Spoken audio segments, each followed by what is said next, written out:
Alright, so today I'm back with yet another chapter review, and today we will go over chapter 247, which is insane. So be sure to stick till the end because you don't want to miss it. Anyway, my name is Natsu. I'm gonna stop talking and let's get right into the chapter. However, before that, please double check if you are subscribed to the channel as you don't want to miss my chapter reviews. And while you're already down there, you can always leave a like and a comment.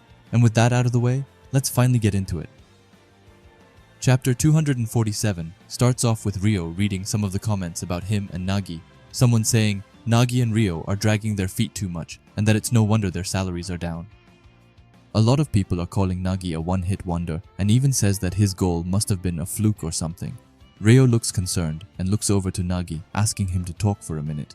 Ryo says that now that he's down to the 16th place with a 34 million offer, it's starting to feel really dicey with the cutoff point at 23rd with 18 million. And while Nagi is still in the safe zone with 40 million, if they mess up in the next game and go down again, they could end up at 24th or even lower, which is the real danger zone. Telling Nagi that they need to put up results in the final round and that they will have to keep. But before Ryo can finish his sentence, Nagi agrees, saying that he was thinking the same thing, which shocks Ryo. Nagi has a serious and determined look on his face as he tells Ryo that the two of them need to change. He thinks about the comments and says that he's been feeling a bit off ever since they won the first round and that the fervor he had is now gone, and whatever he tries to do, he can't get it back. He's simply been feeling lost.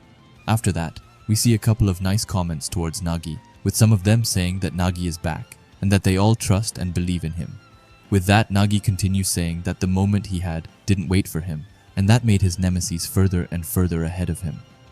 Nagi has an aura that we have never seen before, as it's like he's been completely obsessed. He looks like he's ready to give it his all, which turns out to be true as he says that if they don't start to change, then they will never reach the world's #1 spot. Ryo doesn't quite know what to say as this completely caught him by surprise. However, Nagi's eyes just keep on burning more and more as he tells Ryo that they need to change and asks him to give him some new heat, and after that, Ryo is also on board with this as his eyes turn from nothingness into determination, and he tells Nagi that if that's the case, then he's got an idea. After that, we leave those two and move on to Bastard Munchen's monitor room, where we see Noah talking to the team. Noah says that for the PXG game, they will go with a style that has a number of options to stack up both the offensive and the defense. Noah tells them that whoever comes in second will not be remembered, and if they're not #1, then they won't leave their mark on this world. He starts to walk away and says that Bastard Munchen will win and make their mark in history, which Isagi agrees on. Noah is by the door and says that he is going to bed, but that he will pass the baton to a special guest, and that guest is none other than the man himself, Jinpachi Igo, who greets Noah with a warm thank you as he tells him to shut up and to get to bed already, which is what he does. The Bastard Munchen players are a bit surprised to see Igo, but he just casually walks in and calls them diamonds in the rough and explains that he's got a few words he personally wanted to say before the final round. He starts off by saying that when the Neo Egoist League started, he gave them the key to win and asks them if they remember what it was. Igarashi, as dumb as he is, doesn't have a clue what it is that Ego is looking for. However, someone who actually listens is Hiyori, as he says that the key was proof of originality. Ego explains that hitting the barrier of the real world as they continue to fight through the salary bidding system, and then asks them what originality means to them. Everyone is caught off guard by the question and doesn't have an answer, so Ego continues, saying that it might be their own personal playstyle, or maybe how much money they are worth. However, all of those are just superficial answers, as he tells them that originality equals hunger. The Blue Lock players look shocked, and Ego says that they weren't born with it, and it wasn't something taught to them, meaning that what someone hungers for is what makes a person's originality.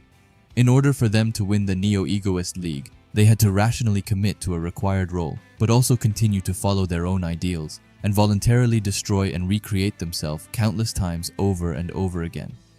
They have all been forced to ask themselves what it is that they really want to be. Everything from, do I want to desperately survive? Do I want to be a regular?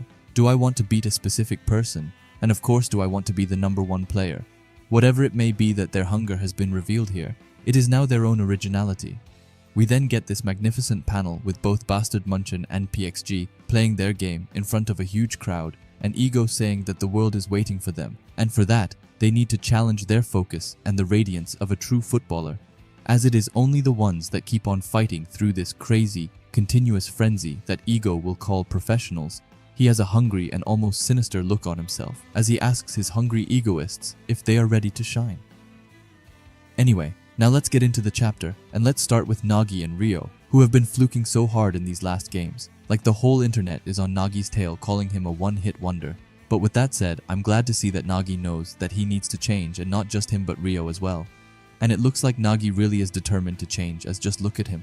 He looks like a monster who wants to get something to eat on. Like his aura is actually crazy, and can't wait to hear Ryo's plan for the two of them, as it better be good. If you have any ideas on what it could be, then please share them, as I really want to know, because something tells me that it's not over for the genius just yet. But if they were to get a power-up before the FC Barca match, it would be quite sad, because I really don't want to see Bachira losing every single one of his games. He's almost single-handedly carrying FC Barca, but it's clearly not enough, and I personally would rather see FC Barca winning over Manchin City in their next match. Now let's move on to the maniac himself, and founder of all of this, Ego Jinpachi. I really miss his little pep talk he used to have before every game, as we haven't seen him that much at all in this arc, which is understandable, as it's the Masters who's in focus, and it's them that are supposed to guide the players, but something makes him miss seeing Ego, so I was really glad when we got to see him, even though he barely said anything. I'm sure he will come back and act as a guide and mentor for the Blue Lock players when this arc is done. But if we are being honest, then this arc has been going on for a little while now. Like, I'm pretty sure that this arc is closing in on 100 chapters alone, which is a bit much, but at the same time, I can't really complain as we have gotten so many crazy moments out of his arc. Also, I really liked what Ego was saying about their originality, and that it equals hunger. Also said that what one hunger for is what makes their originality, as that's what the players have been forced to ask themselves in this arc, what they truly desire from all of this. Now lastly, I know that the game isn't far away at all, but I just can't stop thinking about what Kiyora's role in the next game will be, as he's getting more and more small panel appearances here and there. Which isn't that special, no, but he's also got a really cool aura around him, which makes him so cool. I can't even come to a conclusion as to what side he will be on. Will he be on the side with Isagi and Hiyori, or will he go over to Kaiser and Ness? Or he might even throw a curveball and join forces with Kunigami, as he actually needs someone to back him up, as he can't do everything by himself anymore. Anyway, yeah, this is just my thoughts on it, and please leave your thoughts and theories down in the comments, as I love reading them. If you like Blue Lock in videos like this, then I would highly suggest you subscribe to this channel, and while you are at it, leave a comment and a like, as it helps out with the algorithm a ton. And if you are curious to see another video of mine, then please watch the video, which will be popping up on the screen now. Anyway, thanks for watching, and have a great day. Bye.